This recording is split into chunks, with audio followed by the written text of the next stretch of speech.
स्वागत है आपका बी न्यूज़ नेशन में। मैं हूं आबिद हुसैन शेख। भाजपा की परिवर्तन यात्रा को लेकर प्रेस मीट। आज बीजापुर में भाजपा की परिवर्तन यात्रा के संबंधित जानकारी देते हुए शिवरुद्र बागलकोट ने इस महीने की 30 तारीख को यात्रा देवरहिप्परगी से शुरू होकर बीजापुर पहुंच जाएगी। इस यात्रा का उद्देश्य राज्य को नवनिर्माण करने और इस अवसर पर बाइक रैली के जरिए दरबार हाई स्कूल मैदान में इस यात्रा का आयोजन होगा। इसमें राज्य भाजपा अध्यक्ष येडियुरप्पा और वरिष्ठ नेताओं की उपस्थिति में कार्यकर्ताओं को संबोधित करेंगे। इस प्रेस मीट में पूर्व मंत्री अप्पा साहब पट्टनशेट्टी और अन्य वरिष्ठ बीजेपी कार्यकर्ता मौजूद थे। ಒಂದು ಕಾರ್ಯಕ್ರಮ ಪ್ರಾರಂಭವಾಗಿದೆ।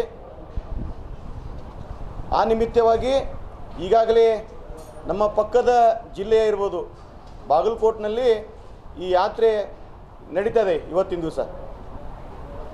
ಈ ಯಾತ್ರೆಯು ನವ ಕರ್ನಾಟಕ ನಿರ್ಮಾಣಕ್ಕಾಗಿ ಯಾತ್ರೆ ಬರುವಂತ 30ನೇ ತಾರೀಕು ನಮ್ಮ ವಿಜಯಪುರ ನಗರ ಪ್ರವೇಶಿಸಲಿದೆ। ಅಂದ್ರೆ ಬೆಳಿಗ್ಗೆ ಬಸವನಬಾಗೇವಾಡಿ ದೇವರಹಿಪ್ಪರಗಿ ಮೂಲಕ ಸಾಯಂಕಾಲ ಯಾತ್ರೆ ವಿಜಯಪುರ ನಗರಕ್ಕೆ ಪ್ರವೇಶಿಸಲಿದೆ।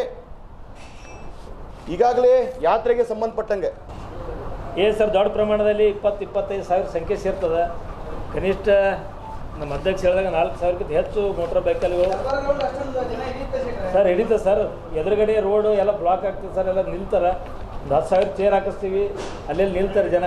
ನಮ್ಮ ಟಾರ್ಗೆಟ್ ಇದೆ ಸರ್, ಒಂದು 20,000 ಮೇಲೆ ಅಂದರೆ 20-25 ಭಾಳ ದಿವಸ ನಂತರ ರಾಜ್ಯದ ಮುಖಂಡರ ಪ್ರವಾಸ ದೊಡ್ಡ ಪ್ರಮಾಣದ ಸಭೆ ನಡೀತಾ ಇದೆ। ಕಾರ್ಯಕರ್ತರು ಈಗಾಗಲೇ ನಮ್ಮ ಅಧ್ಯಕ್ಷ ಹೇಳಿದಾಗ ಭಾಳ ಹುರುಪಿನಿಂದ ಕಳೆದ ಭಾಳಷ್ಟು ದಿವಸಗಳಿಂದ ತಯಾರಿ ತೊಡಗಿದ್ದಾರೆ। ಯಾಕಂದರೆ ಒಂದು ದೊಡ್ಡ ಸಮಾರಂಭ ಭಾಳಷ್ಟು ಅವಕಾಶ ನಮ್ಗೆ ಸಿಕ್ಕಿರಲಿಲ್ಲ। ಅದನ್ನು ಸಂಪೂರ್ಣವಾಗಿ ಸದ್ಬಳಕೆ ಮಾಡಿಕೊಂಡು ಪಕ್ಷ ಒಗ್ಗಟ್ಟಿನಿಂದ ಎಲ್ಲ ನಾಯಕರು ಸೇರಿಕೊಂಡು ಭಾಳ ದೊಡ್ಡ ಸಂಖ್ಯೆಯಲ್ಲಿ ಬೈಕ್ ರ್ಯಾಲಿ ಜೊತೆಯೇ ಈ ರಥದ ಸ್ವಾಗತನ ನಾವು ಮಾಡ್ತಾಯಿದ್ದೀವಿ। ಮತ್ತು ಎಲ್ಲ ವಾದ್ಯಗಳು ತಾಯಿಯಂದರು ಆ ಮೆರವಣಿಗೆಯಲ್ಲಿ ಕೂಡ ಇರ್ತಾರೆ, ಮೋಟರ್ ಸೈಕಲ್ ಇರ್ತವೆ ಮತ್ತು ಭಾಳ ದೊಡ್ಡ ಪ್ರಮಾಣದಲ್ಲಿ ಸಭೆಯಲ್ಲಿ ಸೇರ್ತವೆ। ಮತ್ತು ಅದರಲ್ಲಿ ಅವ್ರು ಬಿಟ್ಟರು ಕೂಡ ನಮ್ಮ ರಾಜ್ಯದ ನಾಯಕರಾದಂಥ ಕೇಂದ್ರ ಸಚಿವರು ರಮೇಶ್ ಜಿಗಜಿಣಗಿ ಇರ್ಬೋದು ಮತ್ತು ಅನಂತಕುಮಾರ್ ಹೆಗಡೆ ಅವ್ರನ್ನ ಕೂಡ ನಾವು ಬರಬೇಕು, ಇಲ್ಲಿ ಭಾಗವಹಿಸಲಿಕ್ಕೆ ಇದು ಮಾಡಿ ಕೊಡೋಕೆ ಅನ್ನುವಂಥದ್ದು ನಾವು ನಮ್ಮ ರಾಜ್ಯ ನಮ್ಮ ಇವತ್ತಿನ ನಾವು ಕೇಳಿದಾಗೆ ನಮ್ಮ ಪ್ರಹ್ಲಾದ್ ಜೋಶಿ ಅವರು, ರಮೇಶ್ ಜಿಗಜಿಣಗಿ ಇದ್ದೇ ಇರ್ತಾರೆ ಇಲ್ಲಿ, ಆ ಜೊತೆ ಶೋಭಾ ಕರಂದಾಜಿಯವರು, ರವಿಕುಮಾರ್ ಅವರು, ಇವತ್ತು ನಾವು ಬೆಳಗ್ಗೆ ಇದು ಅನಂತಕುಮಾರ್ ಅವರು ಮತ್ತು ನಮ್ಮ ಇವರು ಏನು ಮಧ್ಯಪ್ರದೇಶ ಮುಖ್ಯಮಂತ್ರಿಗಳಂತ ಶಿವರಾಜ್ ಸಿಂಗ್ ಚೌಹಾಣ್ ಅವ್ರೇನೋ ಸ್ವಲ್ಪ ಬರೋದು ಮಾಹಿತಿ ಸರಿಯಾಗಿಲ್ಲದೆ ಕಾರಣ ನಾವು ಅನಂತಕುಮಾರ್ ಹೆಗಡೆ ಅವ್ರನ್ನ ಜೋಡಿಸ್ಬೇಕಂತ ವಿನಂತಿ ಮಾಡ್ಕೊಂಡಿದ್ದೀವಿ। ನಮ್ಮ ಬಿಜಾಪುರ ನಗರಕ್ಕೆ ಬರ್ತಾರೆ ಅನ್ನೋಂಥ ವಿಶ್ವಾಸ ನಮಗೆ। ಅನಂತಕುಮಾರ್ ಹೆಗಡೆ ಅವರು ಈ ಸಮಾರಂಭದಲ್ಲಿ ಭಾಗವಹಿಸ್ತಾರೆ। ಬೆಳಗ್ಗೆ ನಾನು ರಾಜ್ಯ ನಾಯಕರಿಗೆ ಕೆಲವೊಬ್ಬರಿಗೆ ಮಾತಾಡಿ ಸಂಪರ್ಕ ಮಾಡಿದ್ದೀನಿ।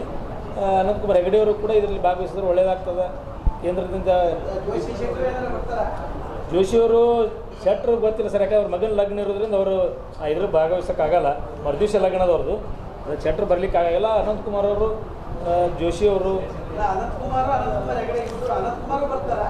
ಅನಂತಕುಮಾರ್ ಅವ್ರ ಮಧ್ಯೆ ನಿಷೇಧ ಸರ್, ಕಾರ್ಯಕ್ರಮ ನಿಷೇಧ।